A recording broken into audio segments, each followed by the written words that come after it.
What are minifigures? You may be thinking, well, duh, of course, they're literally just humans in Lego form. And yes, that may be true for the real world, but how about canonically? I mean, obviously, these are definitely not perfect. The width of a minifigure is literally as tall as the combined length of their legs and their torso. And something like the Republic gunship, which could actually hold like 30 people, in the Lego world, if it's built to minifigure scale, then it could only hold around like 10 to 15. And the deeper you go, the weirder it gets. So firstly, even if the dimensions, like the looks of the minifigure at such a small scale, does not look very significant at first, let's think about this. What will happen if we were to make a figure in the Lego world that was, for example, like 10 times as tall as a normal minifigure? Would this figure become more like a normal human being because it's bigger and we can add more detail to it? Or would it still follow the previous design of a very simplified looking character of a minifigure? Intuitively, if we think that these minifigures are supposed to be human beings, then they should have all these more posable limbs and have a more natural looking kind of facial features, right? But then if we put that beside a normal minifigure, then it probably would not fit in. And I think the channel Hachiruku24 shows this very well, right? Because he made two versions of the large Ant-Man. And the first one was to make it look a lot more like a normal human being and have a lot more of these natural looking features.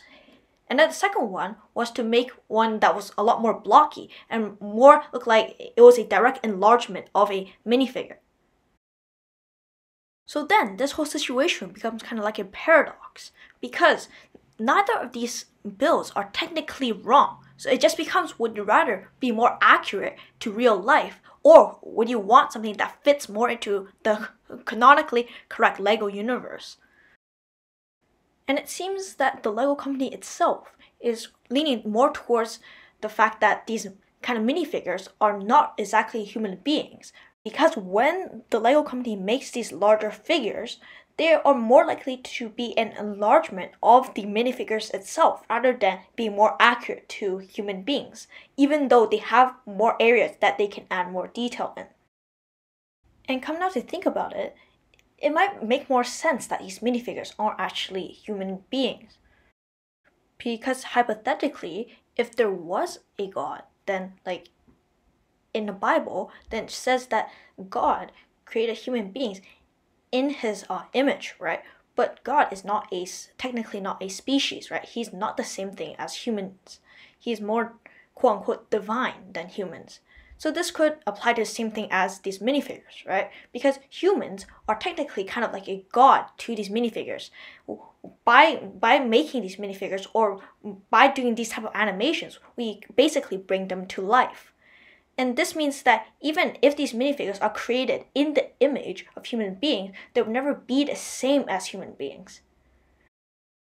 And similarly, in a very popular TV show called The Simpsons, we get a clip called Homer Cubed.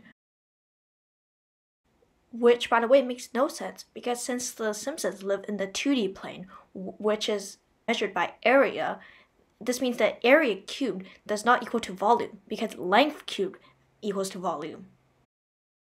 But anyways, in that clip, Homer is transported into the 3D world. But in that world, he does not turn into an actual human being. He just stays himself, but with the extra dimension.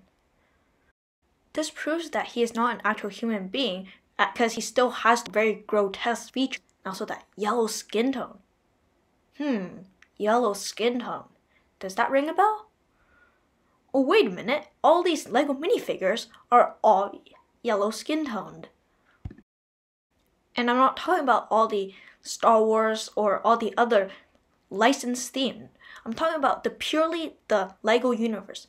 All of the Lego city sets, all of those. Those are purely Lego universe based sets. And all those characters or minifigures all have yellow skin tone. They don't have any other color variation. And to any normal human being, that would be very bizarre because no one has a purely yellow skin tone, which further proves that maybe, just maybe, these minifigures aren't actually human beings. They're a completely different type of species that just resemble humans in the slightest bit. Now, finally, I want to just talk about the peculiar discrepancies in LEGO life. Now, what do I mean by that? So, you may have noticed that all the LEGO bricks can be basically reused and recycled for any type of build. You can use a brick from a house and basically use it to make a lion.